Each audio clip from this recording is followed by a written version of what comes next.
What's up, Internet? This is Rambling Josh, and you're watching another episode of Let's Play Pokemon Card. Once again, I have defeated Imakuni. He seems to really like the science... I think this is called the Science Club? Yeah. I'm not really sure why, but I fought him there, I think, 3 out of 5 times so far? It's kind of strange, considering it's like a 1 in 8 chance what club he's going to show up in. Keep going to Diary instead of Deck. Anyways, I got a couple decent cards this time around. I got another Wartortle, which is good. When it comes to like evolutionary lines here, the rule of thumb that I like to go with is if I don't have like 444 or something like that, like 4 Squirtles, 4 Wartortles, 4 Blastoise, usually I like to go like decreasing. You're gonna get the basic Pokemon most often, and it's gonna be the most useful because you can't use the evolutionary form without the basic type. So I like to go kind of decreasing down the line, so 3, 2, 1 kind of idea. It doesn't make, as I said in a previous episode, it doesn't make much sense to go with another Dugong when I don't have another Seal, although I did get another Dugong, so that's handy. 3 Staryu, 2 Starmie is good. Yeah. I did get a Farfetch, which is... Nah, it's decent in some situations, but in the long run, it's not all that good. And I will get rid of my Pokemon Center, or those are Pokeballs, not Pokemon Centers. Pokeballs are actually really good in this deck. I'll get rid of Item Finder, get rid of Gust of Wind, add a Potion, get rid of these Super Potions. That looks good to me. Super Potions are okay, but the thing about them is just that they... what was I gonna say? They require you to discard an energy, which a little bit down the line won't be that much of an issue, but at this point it's not something that I really like doing. So, personally, if this was me and I was just playing this game for me, I would just continue farming cards at this point, because my deck is still feeling really weak. But I'm going to risk it a little bit and go for someone a little bit harder. I'm going to go for Kristen. And if truth be told, I honestly can't even remember what she uses in her deck. But it's probably safe to say that it's more or less standard grass type fare. I don't think the Stun Spore does damage. I think it's just straight up paralysis. Oh no, it does 10 damage. Okay. I got Starmie in my hand, so what I'm gonna do is rather than putting an energy on my Rattata, who is kind of... He's down to 20 health at this point, and he's kind of locked down by this Stun Spore. Even though that one failed. Rather than putting energy on him when he's probably just gonna die, I'm gonna leave him out there to stall, and in the meantime, power up my Starmie. I might as well use Bill. Ooh, Lapras. That's a good one. I think I'm probably going to still stick with Starmie, though. Lapras is good, but it's not especially strong. So, considering I'm already powering up Starmie, Starmie's not especially strong either, but in the short term, I'm going to do more damage with Starmie. I believe Starmie has Star Freeze or something. Well, let's take a look. Star Freeze, 20 damage. I thought I did 30 damage. That's unfortunate. Lapras, on the other hand, has, for 1 energy, has Water Gun, and for 2 energy, has Confuse Ring. For 3 energy, like Water Gun, for each additional water energy, it does 10 extra damage, up to 20 extra. So it can do 30 damage, and then Confuse Ring only does 10, so... None of those are especially high energy... or high damage attacks.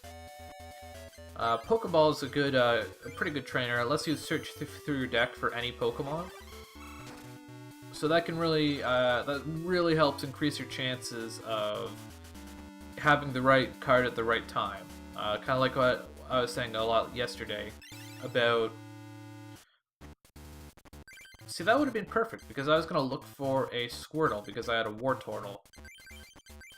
Although I also am lacking on energies at this point. I really wish Starfreeze did 20 damage, but it is what it is. So, Starmie is poisoned, taking 10 damage every turn. But luckily, my opponent doesn't seem... She only has one bench Pokemon, and this Tangela is about to die. Or Tangela, or however the heck you pronounce it. Oh, it's another Tangela. That's actually something else I was going to mention, that there's actually two kinds of them.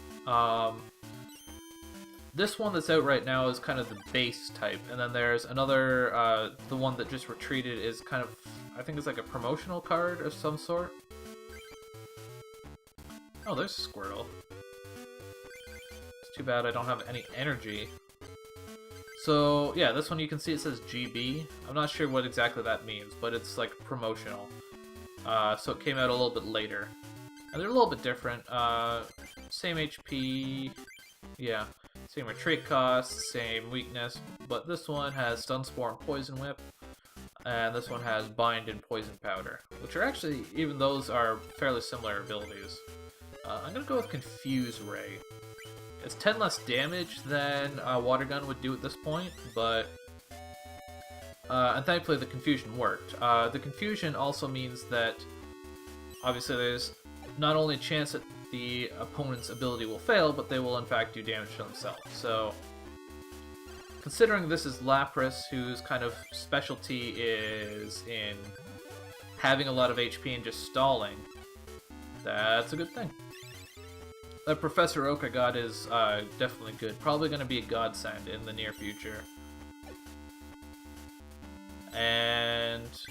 okay, well it's not paralyzed again. Oh, that's okay. So I'm going to evolve this Blastoise, and that really unlocks the power of this deck, so to speak. Normally I wouldn't do that if... aha! Okay, here we go. This is why water decks are so good. All this water energy, all on Blastoise. Blastoise has what is called a Pokemon power. It's called Raindance. And basically, it allows you to allocate as many water energies as you want in your turn. And that's kind of the foundation of any strong water deck. Typically, they're called Raindance decks. You basically just pump your deck full of as many powerful Pokemon as you can, water Pokemon specifically, and then get a Blastoise out, and you can attach as many energies as you want to those water Pokemon, and just power through anything. So, let's play this water or energy removal, get rid of his, retreat this Lapras and get Blastoise out. Normally, a lot of times people don't actually play their Blastoise in these types of decks, just because Blastoise is, like I said, the cornerstone. So, putting your Blastoise on the front line is a little bit risky, just because without it, it kind of takes away what the deck is all about. But especially at this point in the game, like the Pokemon the card game, not this actual match, I think it's fine. It's Blastoise is significantly more powerful than Lapras, so chances are that having this Blastoise out is actually going to win me the game, not... like, I don't have anything else to use, basically, is where I'm going with this. Might as well put Seal on the bench. I'm just holding on to these water cards for, or these water energies for the time being, just because I don't really have anywhere good to put them. I find that unless you have like a Professor Oak or something, then it's better to just hold on to your energies than just put them down somewhere, just because you can kind of... you never know what's going to happen, basically. So if you put them down, those energies are there, and they're just there. There's nothing you can do about it. Whereas, if you keep them in your hand, you can react to whatever situations may end up coming up. Unfortunately, I don't have another... bleh. What's it called? Full heal, that's what's called. Oh, is his Pokemon power not active if he is paralyzed? That's interesting. Well, this Blastoise is dead. Please. Oh, I should put something on the bench. Oh, actually, it doesn't matter because I only have one prize left. Okay, this one's coming down to the wire a little bit, but all will be well. Out goes Seal, and I can just headbutt for the win. And we're good. That was pretty close, but at least I got to demonstrate the power of Blastoise. And that's kind of what I mean by, like, I have the power to win any match in this deck. It's just having the odds play into my favor enough. So that Blastoise is obviously ridiculously powerful, even if it got worn down by poison and paralysis and stuff. In a better deck, I would have had a full heal available to just throw out there. I think I only have one in my entire deck. Full heal, full heal, full heal. Two, okay. And one of them I ended up throwing out with a Professor Oak. Although I would say that it was worth it. But anyways, honestly, that match went better than I thought. Usually I stick to this lady, Jean, and Imakuni until my deck is a lot better. But the fates seem to be favoring me at this point, so hopefully I can continue to push my luck a little bit, and I will see you back here after defeating Imakuni yet again on the next episode of Let's Play Pokemon Card. Catch you later!